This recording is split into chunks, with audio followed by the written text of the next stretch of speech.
రే బికారి ఆగక్కడ. నీ లెవెల్ అంటూ తెలుసుకుంటే మంచిది. నువ్వు నా హస్బెండ్ అని చెప్పుకోవాలంటేనే సిగ్గుగా ఉంది నాకు. సాగర్ ఆ ఇంట్లో ఒక ఇల్లరికపు అల్లుడిగా ఉండిపోయాడు. కానీ అక్కడ అతను ఒక నౌకర్లా పనిచేస్తున్నాడు. మీరేంటి సార్ ఇలా ఉన్నారు? సార్ మిమ్మల్ని చూసి 4 ఏళ్ళు అవుతుంది సార్. సాగర్ తన గతం గురించి ఒక్క మాట కూడా చెప్పకుండా ఎందుకు మౌనంగా భరిస్తున్నాడు? ఎందుకు సిటీలో టాప్ బిజినెస్ మ్యాన్ ఎంతో గారాబంగా పెంచుకున్న తన అప్సరస లాంటి కూతుర్ని మురికివాడలో ఉండే పేదవాడికిచ్చి పెళ్లి చేశాడు? సాగర్ నిజంగా పేదవాడా? సాగర్ ఒకవేళ కోటీశ్వరుడైతే మరి పనివాడిలా అత్తారింట్లో ఎందుకుంటున్నాడు? ఒక బిచ్చగాణ్ణి ప్రాధేయపడాల్సిన అవసరం ఒక కోటీశ్వరుడికి ఎందుకొచ్చింది? ఒక బిచ్చగాణ్ణి ప్రాధేయపడాల్సిన అవసరం ఒక కోటీశ్వరుడికి ఎందుకొచ్చింది?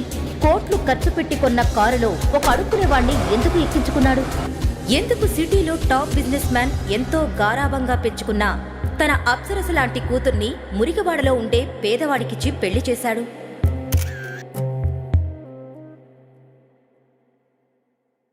ఆ పేదవాడి వెనక ఉన్న అసలు నిజం తెలియగానే ఎందుకు సిటీలోని ధనవంతులంతా వణికిపోయారు?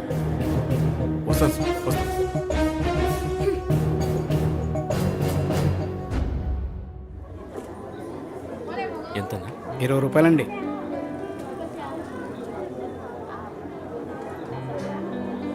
ఒక 3 మూరలు మల్లెపూలు కట్టండమ్మా.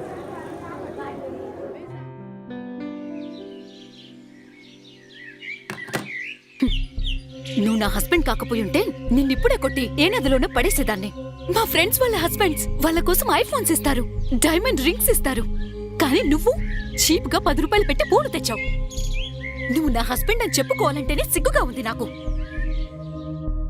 అఖిల తన తండ్రి మాటకు విలువిచ్చి సాగర్ని పెళ్లైతే చేసుకుంది. కానీ ఎప్పుడైతే తనకు సాగర్ ఒక బిజినెస్ మెన్ కాదు, మురికివాడలో ఉండే ఒక పేదవాడు అని తెలిసిందో ఒక్కసారిగా తను నిర్ఘాంతపోయింది. అందుకే అఖిల ఒక కండిషన్ పెట్టింది.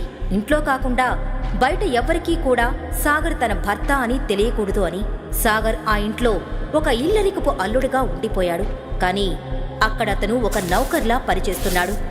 ఆ ఇంట్లో అందరూ అతని మీద అజమాయిషీ చేసేవారు. ఆ ఇంట్లో తనకు సరైన తిండే కాదు, ఉండడానికి ఒక రూమ్ కూడా ఇవ్వలేదు. అప్పుడప్పుడు హాల్లో కార్పెట్ మీద లేదంటే పెట్ కోసం ఏర్పాటు చేసిన రూమ్లో పడుకునేవాడు.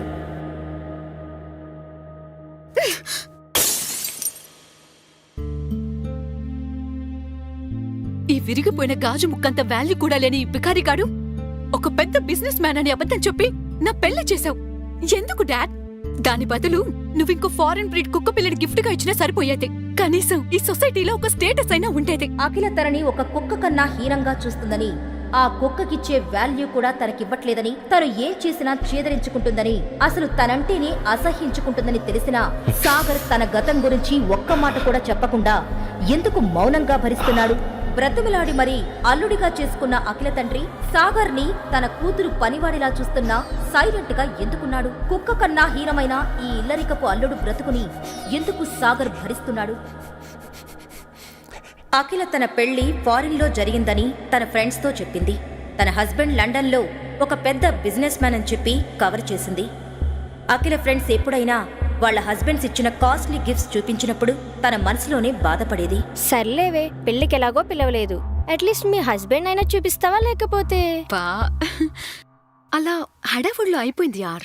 తను చాలా బిజీ పర్సన్ అండ్ లండన్ లో ఒక పెద్ద బిజినెస్ మ్యాన్. అసలు ఇండియా వచ్చి పెళ్లి చేసుకునేంత టైం కూడా లేదప్పుడు. అందుకే మా పెళ్లి లండన్ లోనే వెరీ లిమిటెడ్ ఫ్యామిలీ మెంబర్స్ తో అలా జరిగిపోయిందే. ఇంకెన్ని రోజులు దాచిపెడతావో చూద్దాం నీ హీరోని. ఇదిగోవే నా హీరో ఫస్ట్ యానివర్సరీకి ఇచ్చిన డైమండ్ నెక్లెస్. ఒకసారి వ్యాలంటైన్స్ డే రాబోతుందని సాగర్ ఎంతో ప్రేమగా అఖిల కోసం రెడ్ రోజెస్ తీసుకోవాలనుకున్నాడు. ఆగండన్నా. మొన్న మల్లెపూలు తీసుకెళ్తేనే కోప్పడింది. మళ్ళీ ఈ రిస్క్ అవసరమా? అన్నా ఇదిగో అన్నా, ఈ వ్యాలంటైన్స్ డే కి ఈ రేర్ రోజ్ ఫ్లవర్స్ ని ఈ సూపర్ బ్యూటిఫుల్ ఆర్చిడ్స్ అండ్ ఈ very special red roses birds తో మిక్స్ చేసి వదినకిస్తే నీ మీద ఫుల్ ఫిదా అయిపోతుందన్నా. ఈ పూలు ప్రతిసారి దొరకవన్నా, ఇక మీ ఇష్టం అన్నా. ఆ విషయం తెలిసిన అఖిల ఎంతో కోపంతో సాగర్ మీద మండిపడింది. Just go away. నిన్ను చూస్తేనే కంపరంగా ఉంది నాకు.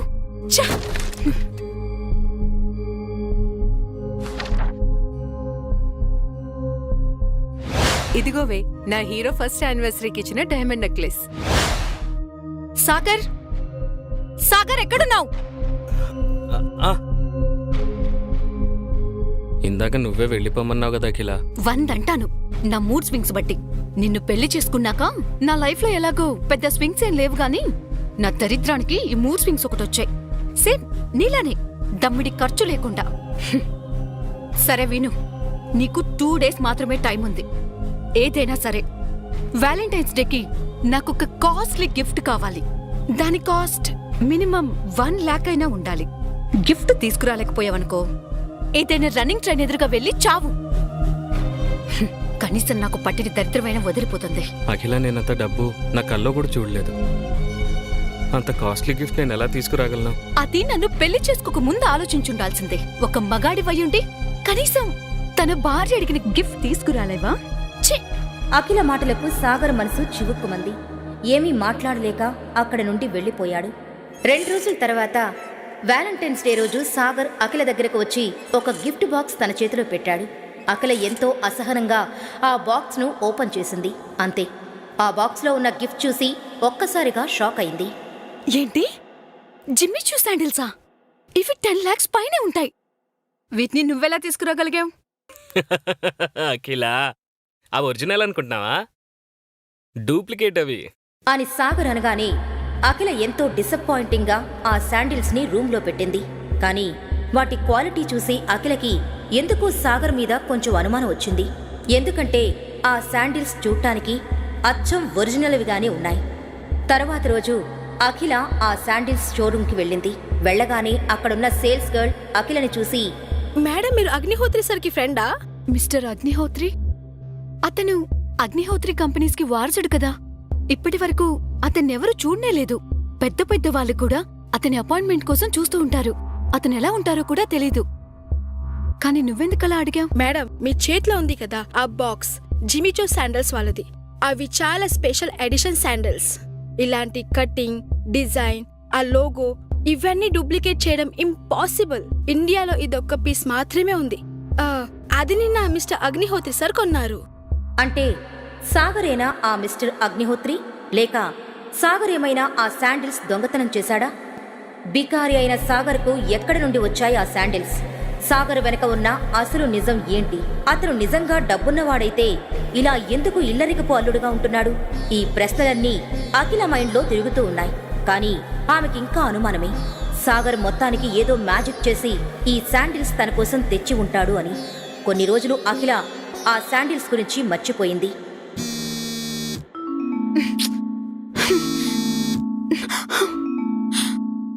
అయ్యో బాబోయ్!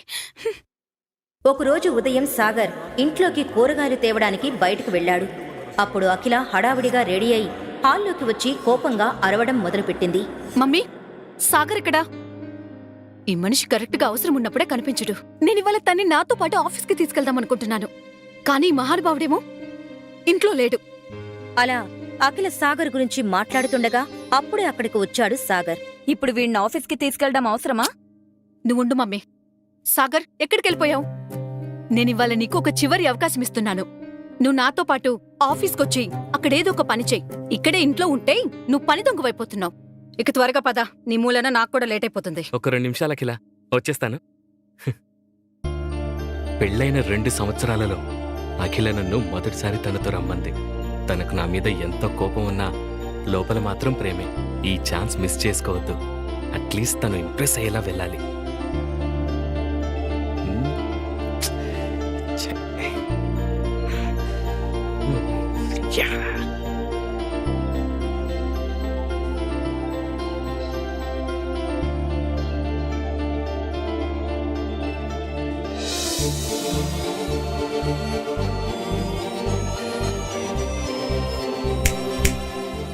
హలో పెళ్ళం గారు, వెళదామా?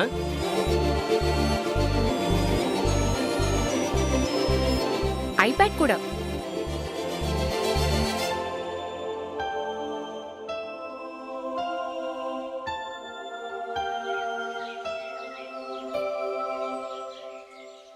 మర్చిపోయాను, నా బ్యాగ్ ఉంది కదా. Okay.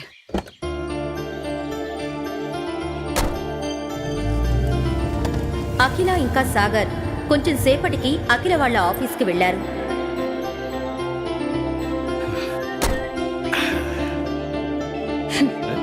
Hello mister after all మొగుడు గారు, నేనేదో ఇవాళ నిన్ను చూశానని ఫీల్ అయిపోకు. రోజు అసుత్తి బట్టలు, మాసిపోయిన జుట్టుతో మిస్టర్ బికారిగాడిలా ఉండేవాడివి ఇవాళ ఏదో కొంచెం డిఫరెంట్ గా ఉన్నావని చూశాను, అంతే. నువ్వేం ఆశలు పెట్టుకోకు. అవన్నీ తీసుకొని లోపలికి రా.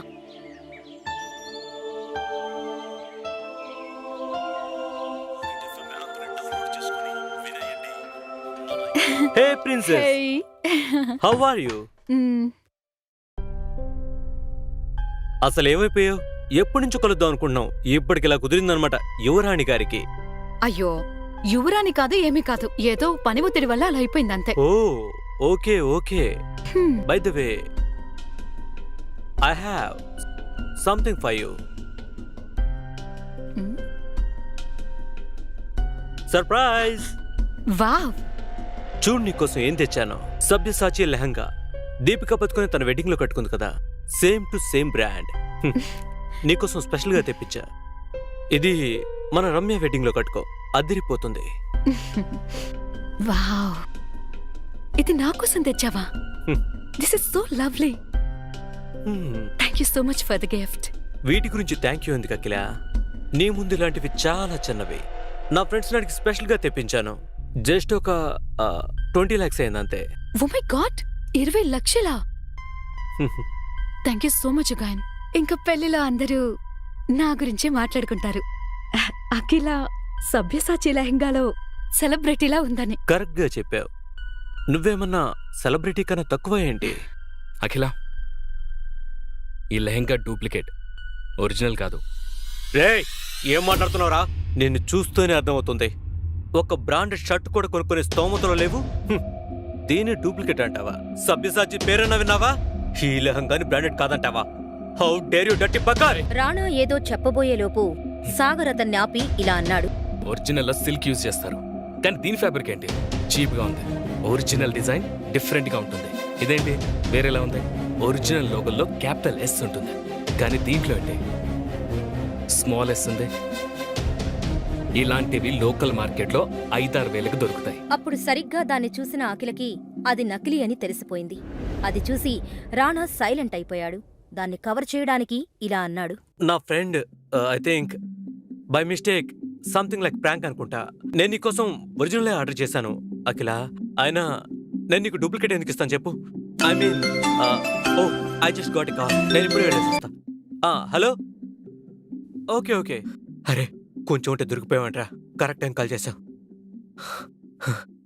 అఖిల, నేను నీకు ఇప్పటి వరకు ఎలాంటి సలహాలు ఇవ్వలేదు, కానీ ఇప్పుడు చెప్తున్నాను విను. ఈ రానగాడు నీకు డూప్లికేట్ గిఫ్ట్స్ ఇచ్చి మ్యానిపులేట్ చేయడానికి ట్రై చేస్తున్నాడు.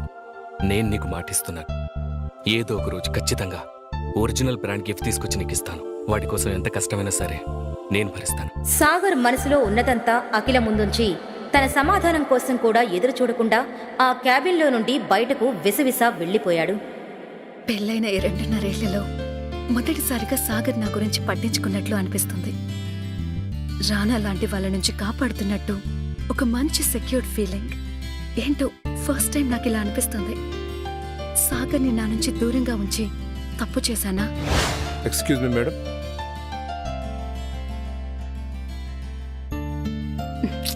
ఏంటిది? ఏం ఆలోచిస్తున్నాను? రానా నా బిజినెస్ పార్ట్నర్, పెద్ద కోటీశ్వరుడు, బిజినెస్ వరల్డ్లోనే కింగ్ అతను, నా కంపెనీకి ఇన్వెస్టర్ కూడా. సాగర్ ప్రవర్తన మూలంగా రానా ఇన్వెస్ట్ చేయకపోతే ఏంటి పరిస్థితి? సాగర్ మూలంగా నేను ఇన్నేళ్ల నా కష్టాన్ని వృధా కానివ్వను. ఇప్పుడు కంపెనీ కోసం సాగర్ కన్నా రానా ముఖ్యం. Thank you madam. సాగర్, ఏంటి పిచ్చి పనులు? అసలు నా మీద నీకే హక్కుందని పనికిమాలి సలహాలిస్తున్నావు? నీకంత ధైర్యమా? ఏదో ఒక్కరోజు కొంచెం స్పేస్ ఇచ్చి నాతో ఆఫీస్కి తీసుకొస్తే ఇంత ప్రాబ్లం క్రియేట్ చేశావు. నిన్ను ఆఫీస్కి తీసుకొచ్చి తప్పు చేశాను. అఖిల మాటలకు సమాధానం కూడా చెప్పలేదు సాగర్. ఇంతలో కోపంతో రగిలిపోతున్న రాణా బయటకు వచ్చి ఆవేశంగా, రే బికారి, ఆగక్కడా. ఏరా, ఎన్నిసార్లు పిలవాలరా? వినిపించట్లేదా? చెవుడొచ్చిందా? నా ముందే నేనిచ్చిన గిఫ్ట్ గురించి అలా మాట్లాడతావా? నీ మొహానికి డూప్లికేట్ కొనే స్థాయి కూడా లేదు, నన్నంటావా? రేయ్, నీ లెవెల్ ఏంటో తెలుసుకుంటే మంచిది. బికారి కాడివి నాతో గొడవ పడతావా? నాతో గొడవ పడతారా?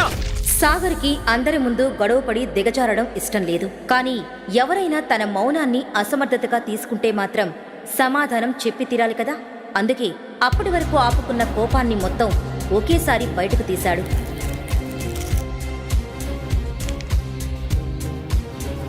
మొదటిది, నీ ముందు నిలబడిందో చూసావా? తను నా భార్యరా. నువ్వు తనకి ఎంత దూరంగా ఉంటే నీకంత మంచిది. రెండోది, నా భార్యకి నీలాంటి వాడి దగ్గర నుంచి గిఫ్ట్ తీసుకోవాల్సిన అవసరం లేదు, తనకి నేనే తీసుకొచ్చేస్తాను. ఇక మూడోది, ఒరిజినల్ తీసుకొచ్చే స్తోమత లేనప్పుడు మూసుకుని ఉండాలి. అర్థమైందా రాజా? ఆఫీస్ నుండి బయటకు వచ్చిన సాగర్కు మనసు ఎంతో తేలికగా అనిపించింది. ఇంతలో ఉన్నట్టుండి సాగర్ మొబైల్ రింగ్ అయింది. సాగర్ ఫోన్ లిఫ్ట్ చేశాడు. మీ కాల్ కోసం వెయిట్ చేస్తున్నాను. సార్, ఈరోజు ఒక స్పెషల్ పర్సన్తో మీకు మీటింగ్ అరేంజ్ చేశాను. అడ్రస్ మీకు వాట్సాప్ చేశాను సార్. మీరు ఒకసారి కలిస్తే బాగుంటుందని నేను అనుకుంటున్నాను. ఇది 200 కోట్ల రూపాయల డీల్ సార్.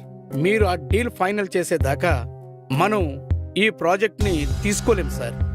నాకు ఎవ్వరిని కలవడానికి ఎటువంటి ఇబ్బంది లేదు, అర్థమైందా? కానీ మీరు నా 2 కండిషన్స్కి ఓకే చెప్తేనే. ఒకటి, సవ్యసాచి నుంచి అర్జెంటుగా నాకు ఒక లెహంగా కావాలి. దాని కాస్ట్ మినిమం ₹1,00,00,000 అయి ఉండాలి. రెండోది, నేను మీకు ఇప్పుడు వాట్సాప్ చేస్తున్నాను, అది కూడా అంతే ముఖ్యమైనది. ఈ 2 పనులు అర్జెంటుగా జరిగిపోవాలి. ఓకే?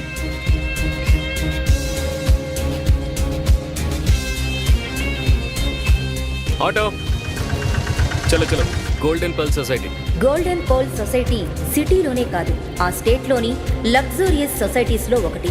కానీ సాగర్ ఎవరిని కలవడానికి వెళ్తున్నాడు, దాని గురించి తన దగ్గర ఎటువంటి ఇన్ఫర్మేషన్ లేదు. సాగర్ ఒక లోకల్ ఆటో ఎక్కి వాట్సాప్లో ఉన్న అడ్రస్కి వెళ్ళాడు. ఆ సొసైటీలో సిటీలోనే కాకుండా చుట్టుపక్కల సిటీలో ఉన్న ధనవంతులు ఉంటున్నారు. పెద్ద పెద్ద కోటీశ్వరులు అక్కడికి వచ్చి వెళ్తుంటారు. ఆ సొసైటీ లోపలికి ఎంటర్ అవ్వబోతూ ఉండగా తన సాదా సీదా బట్టలు, పాత చెప్పులు చూసి సెక్యూరిటీ సాగర్ని గేటు బయట ఆపేశాడు. ఏంటమ్మా లోపల దూసుకెళ్తున్నావు? నాకు లోపల పని ఉంది, లోపలికి వెళ్ళాలి, మీటింగ్ ఉంది. హలో, అబద్ధం చెప్పినా అతికినట్టు ఉండాలి. నీ అవతారం చూసుకో ముందు. బ్యాంకు కన్న వేసే దొంగలా ఉన్నావు. తమ్ముడు, ఇది golden pearl society. I'm so proud of you Vaibhav. Forbes top richest man in ఇండియాలో ఒకటివి. అదిగాక రియల్ ఎస్టేట్ రంగంలో రారాజు అంటారు నిన్ను. ఇండియాలోనే one of the richest society golden pearl సొసైటీకి ఓనర్వి. ఈ స్టేట్లోనే పెద్ద పెద్ద బిల్డింగ్స్కి, మాల్స్కి వన్ అండ్ ఓన్లీ ఓనర్వి. ఇంత తక్కువ టైంలోనే ఈ స్థాయికి వచ్చావంటే ఒక్కొక్కసారి నాకే జెల్సీ వేస్తుందిరా. రే, పెద్ద పెద్ద వాళ్ళు పెద్ద పెద్ద కార్లలో ఇక్కడికి వస్తూ ఉంటారు. మరి నువ్వు వాళ్ళ డబ్బులు దోచుకోవడానికి వెళ్తున్నావా? ఇదిగో, నీలాంటి వాళ్ళని చాలా మందిని చూశాను. ఇక్కడి నుంచి వెళ్ళమ్మా. ఇంతలో ఒక కాస్ట్లీ కార్ వచ్చి అక్కడ ఆగింది. సడన్ బ్రేక్ వేయడం మూలంగా అది సరిగ్గా సాగర్ ముందుకొచ్చి ఆగింది. ఏం జరుగుతుంది ఇక్కడ? అది కూడా నా సొసైటీ గేట్ ముందు. ఇలా చేస్తే మన సొసైటీ రెప్యుటేషన్ దెబ్బతింటుందని తెలీదా? చూడండి సార్, ఈ బికార్ గారు లోపలికి వెళ్ళాలని చూస్తున్నాడు. నేను ఆపుతున్నా, ఆగట్లేడు. సార్, సాగర్ సార్, మీరా? సారీ సార్, నేను మిమ్మల్ని చూసుకునే లేదు. మీరు వచ్చారని తెలిస్తే నేనే మిమ్మల్ని రిసీవ్ చేసుకోవడానికి వచ్చామండి సార్. అరే వేస్ట్ ఫెలో సార్, ఆయన ఎవరో తెలుసా? తెలుసు సార్. ఛ! నీ వల్ల సాగర్ సార్ ముందు నా పరువంతో పోయింది. నేను ఇప్పుడే పని నుంచి మీకేస్తున్నా సార్. ఇందులో తన తప్పేం లేదు. ఇప్పుడు నేనున్న పరిస్థితుల్లో ఎవడైనా దొంగ, బికారి అని అనుకుంటాడు. సార్, మీరేంటి సార్ ఇలా ఉన్నారు? సార్ మిమ్మల్ని చూసి 4 ఏళ్ళు అవుతుంది సార్. అప్పుడు ఎలా ఉండేవాళ్ళు, కానీ ఇప్పుడు ఇలా. మిస్టర్ వైభవ్, జరిగిందంతా చెప్పే పరిస్థితులు ఇప్పుడు నేను లేను. కానీ తొందరలోనే అంతా సర్దుకుంటుంది. నేను లోపలికి వెళ్ళాలి, నాకు అర్జెంటుగా మీటింగ్ ఉంది. నేను మిమ్మల్ని మళ్ళీ కలుస్తాను. అలా చెప్పి సాగర్ లోపలికి వెళ్ళాడు. వాళ్ల ఓనర్ని అలా ఒక బికారి ముందు వంగి వంగి మాట్లాడటం చూసి సెక్యూరిటీ గార్డ్ కంగారు పడ్డాడు. కోట్లకు పడగలెత్తిన ఈ రారాజు ఈ పేదవాడిని సర్ అని ఎందుకంటున్నాడు? ఒకవేళ సాగర్ అతనికన్నా కోటీశ్వరుడా? ఒకవేళ అయితే ఇలా పేదవాడిగా ఎందుకున్నాడు? గార్డ్ అలా ఆలోచిస్తుండగా సాగర్ మీటింగ్ కోసం సొసైటీలోని క్లబ్ హౌస్కి వెళ్ళాడు. అక్కడికి వెళ్ళగానే తన దృష్టి సూటు బూటు వేసుకున్న ఒక పెద్ద మనిషి మీదకి వెళ్ళింది. సాగర్ వెంటనే అక్కడే ఉన్న ప్లాంట్ వెనక్కి వెళ్లి ఎవరికో ఫోన్ చేశాడు. ఇతనితో మీటింగ్ అరేంజ్ చేశానని నాకు ముందెందుకు చెప్పలేదు? ఇతనితో ఎంత పెద్ద డీల్ అయినా పర్వాలేదు, నేను చెయ్యలేను. అసలు ఎవరా పెద్ద మనిషి? సాగర్ అతన్ని చూసి ఎందుకు దాక్కున్నాడు? సాగర్ నిజంగా పేదవాడా? ఒకవేళ అయితే అంత పెద్ద డీల్ చేయడానికి ఎందుకు వచ్చాడు? సాగర్ ఒకవేళ కోటీశ్వరుడైతే మరి పనివాడిలా అత్తారింట్లో ఎందుకుంటున్నాడు? సాగర్ గురించిన నిజం అఖిలకు తెలిస్తే ఏం జరగనుంది? అసలు సాగర్ పెళ్లి అఖిలతో ఎందుకు జరిగింది? ఈ ప్రశ్నలన్నింటికీ సమాధానం తెలుసుకోవాలనుకుంటే ఇప్పుడే డౌన్లోడ్ చేసుకోండి పాకెట్ FM. వినండి కింగ్.